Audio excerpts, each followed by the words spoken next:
And also take a breather. Take a breather? Yes. Breather. Hello. Welcome back. I was surprised, Michael. Don't mind me. All right, second set. This is called Today I Decided to Wander. After being locked to the couch due to an absence of drive, I decided to wander.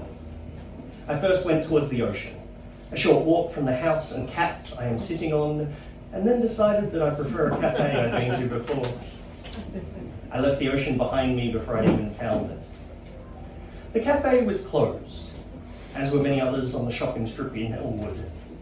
Odd, for 3:30 on a Friday afternoon.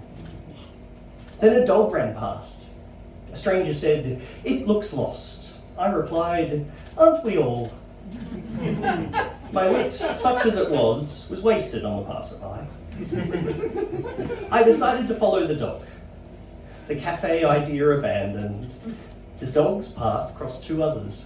Jetta, a friendly and licking dog, and friend of Jetta, a growling dog with a pseudonym. Friend of Jetta had a penchant for nipping at rainbow-clad folks who get too close, but I do not hold that against them. The dog had continued to run, and I continued to walk, not tied to the idea of finding the dog, but enjoying the idea of following it. Along the way, I met another stranger. She had just moved into the area and was pleasantly surprised by my offer to help her take a load of books in from her car. She lamented the lost dog. Quite puzzled as to why I'd be following a dog that wasn't my own, I thanked her and left her happily baffled.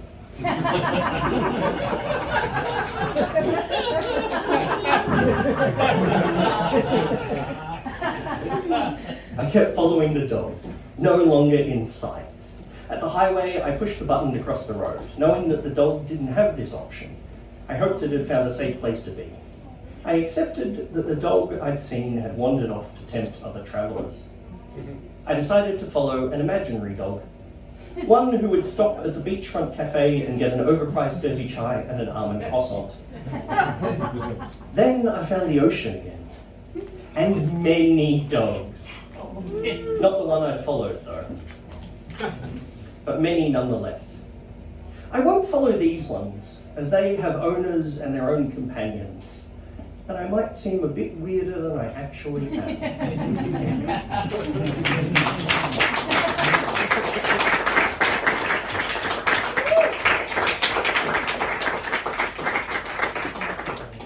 I had a friend message me today and say how much they enjoyed one of my poems, and it hasn't made it into the set for tonight, but it is in this delightful book, and I haven't read it out loud, just to try to find it. It was written about someone I used to date, who I used to love, and I've always been a bit anxious about looking at the poem, about reading the poem. And I read it today out loud in the kind of chilled out darkness of my cave that is my bedroom for the first time. And I thought I'd add it in tonight. It's called Her Face. As I flick through my phone for the perfect funny picture to send to a friend, I see her face. The woman who I loved for years. The woman who loved me. Many years since our paths have crossed, and there isn't anger or heartache anymore, just sadness. We hurt each other so much. We tried not to, but we did. I miss the love that we had, but I don't miss the pain we caused. And now we both live with the scars.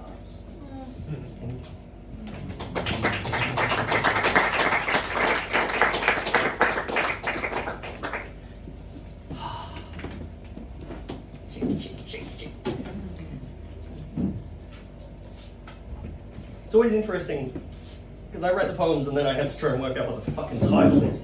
Often pulled from the first line, or I may just start pulling lines out of the ether and just see how I go. But this one is called, Is There One S in Dessert or Two? Oh, you mean desert. Desert. Ah, don't jump ahead. Or you can. You're bang on the fucking money. I'll jump whatever I want. Thank you very much. It's not that kind of gift. You're the boss. You're the boss.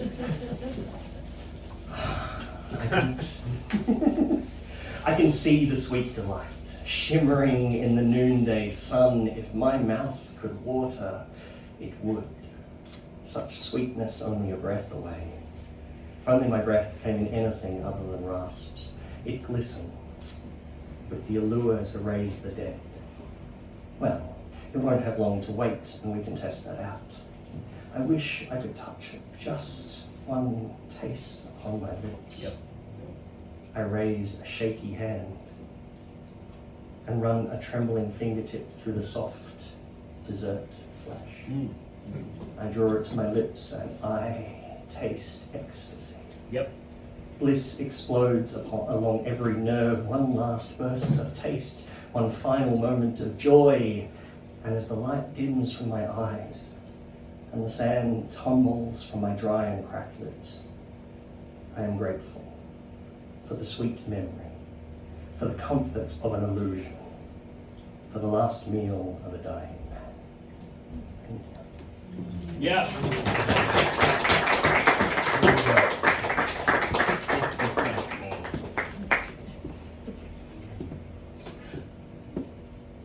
As I was working out what to read tonight, as motivation is an interesting thing, I went, oh cool, I'll go through my poems. Got heaps that I haven't let go of, and then realised I've got enough for probably 2 books. I was trying to pick different flavours, different facets, I guess.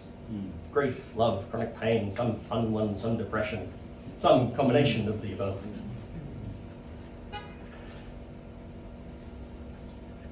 This one's called Icarus.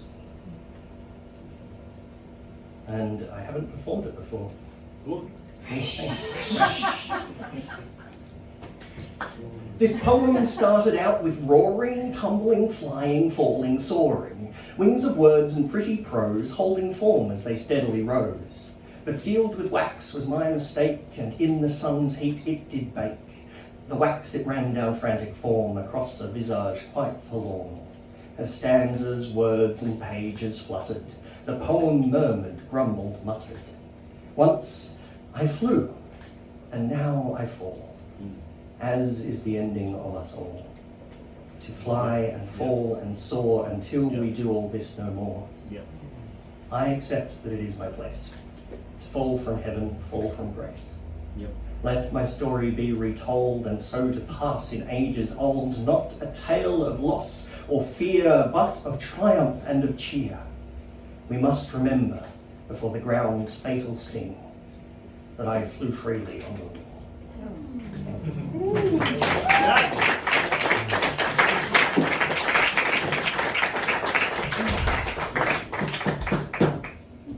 You're all lovely.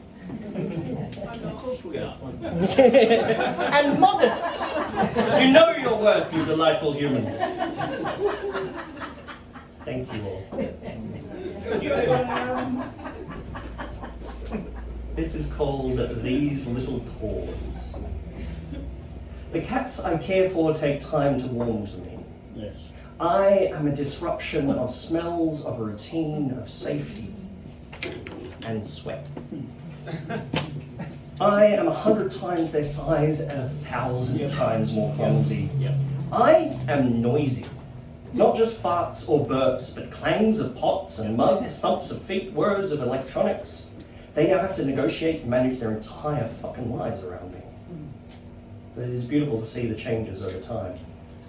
From running away and hiding at my presence and offers of love, from not letting me near them as they eat or bathe, to slowing their retreats, to slowly leaning in and accepting pats, to actively seeking me out for cuddles or naps or play.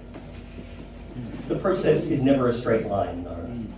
Setbacks and scares, mistakes and accidents, but I do so love my little feline friend. Yeah.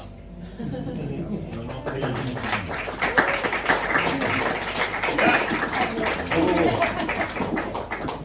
Right. Enough of those joyous ones, let's do one about grief and death. I have a dear friend of mine, one of the people who will be receiving this video. Hello, Joe. Who lives in the US. And he's the one who gets me pre-caffeinated at fucking ungodly hours, because for him it's sometime in the afternoon and he's off watering his garden or being delightful. A friend of his passed away, one of his best friends passed away last week. And this one's for him. It's called Holding Vigil.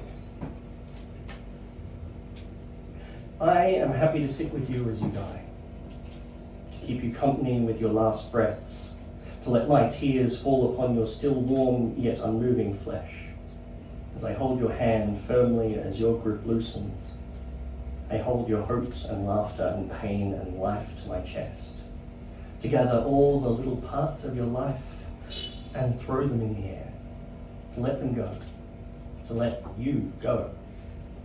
For that moment with you, to have that memory etched upon my mind and be richer for the experience.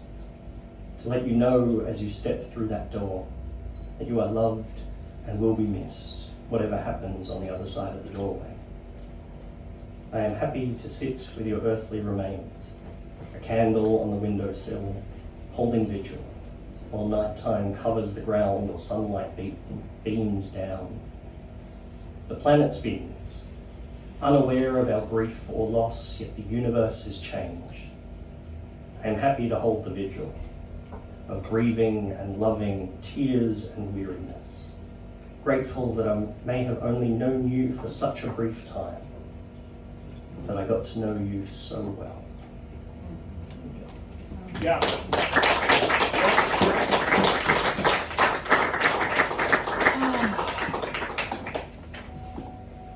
I have got one that I really like. I've got a shitload of them, but this is the one I'm going to do. This is a poem I wrote a few years ago now, and I did Fleecy Malay's Speak Up course.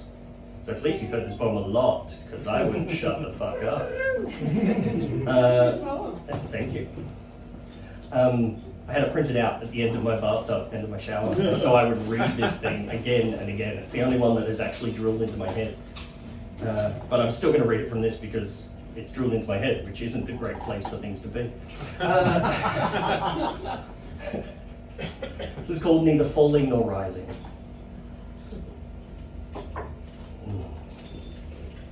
I trace the scars across my lover's sleeping back, a myriad of pathways, canals, and fractures from her past.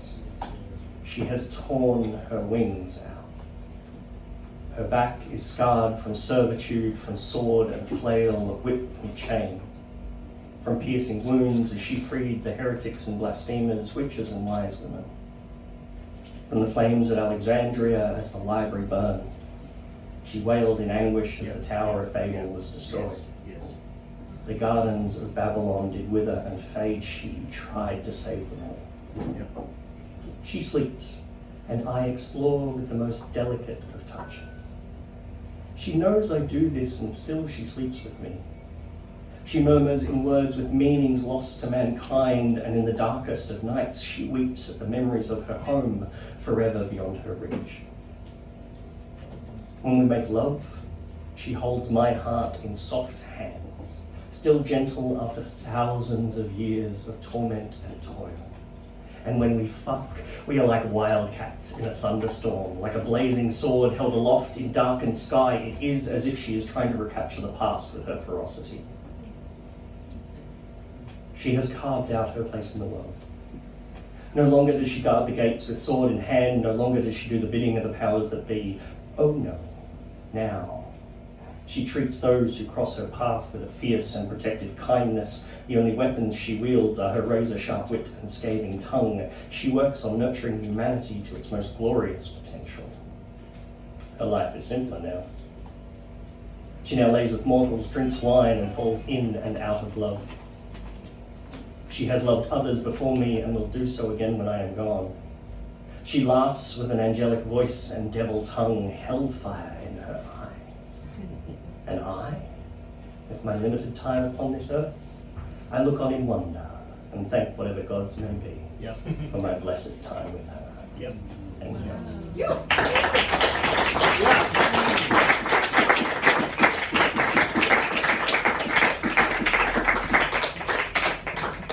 How are we doing for time, Michael? What would Time you- enough for me to go to the toilet. Wonderful. So we'll do one or two more. I have a contingency. That one's too heavy. Let's do that one. How many contingencies? Shut up. Quite a few. Toilet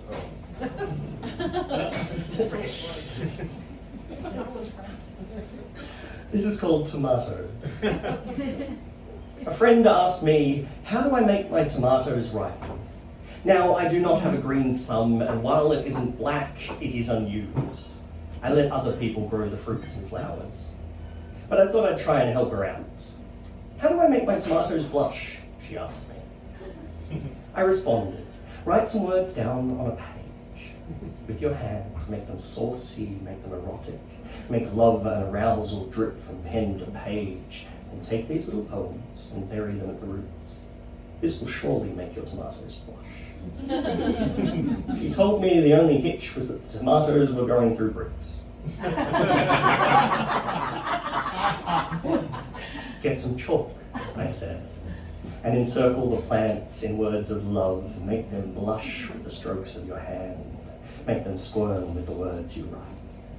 Then let the chalk sit there, words flowing as the rain comes down and washes your words into the roots. Then your tomatoes will ripen and blush. Thank you. Yeah.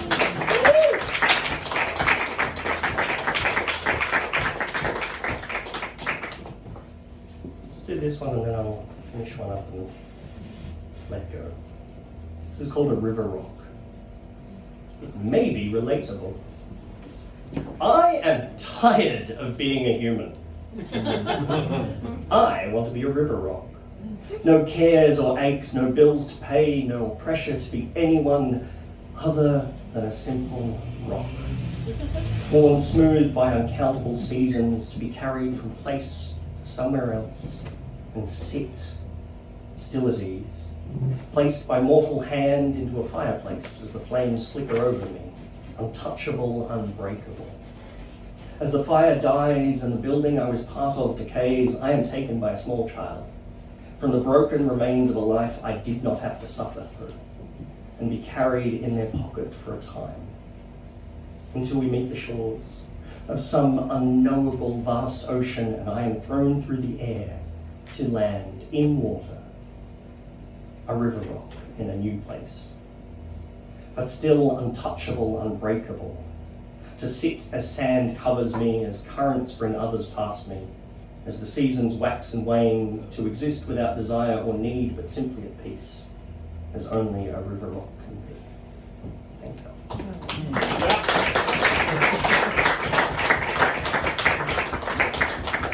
And this is my last one. If you'd like more, feel free to buy my book. Or ask me nicely and I'll serenade you. Yeah. This is called Honest Breed. And it's quite a new one. We poets are honest. Sometimes. When it suits us. We tell stories of grains of sand, melted down, set in specific ways, spun out in gossamer thin sheets to catch the light. A beautiful and radiant creation. As a friend of mine says, we are unreliable narrators. At least, he might have said that. I can't quite recall. We poets tell truths, not necessarily universal, and sometimes not even of this universe. We tell stories of sadness, of hope, of love, of pretension. We tell stories of stories. How meta. We poets write our dreams on a page. Or maybe the memories of dreams. Yep. Or maybe what flows from what we think the memories of a dream should be. Fuck, I'm sure there was a starting point here somewhere. we poets tell the truth for a given value of true. Experiences boiled down and reconstituted, flavoured with vanilla and lightheartedness to make our tales palatable. Ingredients combined to make something enjoyed by you, hopefully. By us, perhaps. A meal created of verse and rhyme, lemon zest, and just a hint of something mysterious. We poets are honest. Mostly. Sometimes. We poets tell the truth for a given value of true. We create. And hopefully the meal we prepare is to your liking. And if it doesn't quite satisfy your need or hunger, well, it's a good thing you've got other poets coming up next.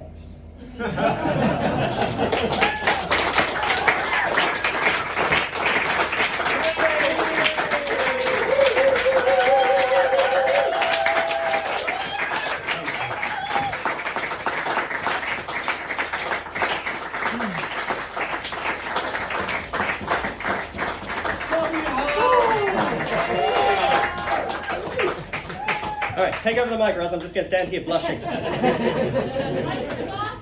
Like it's indeed. How do you make Hal blush? Oh, just many fucking ways.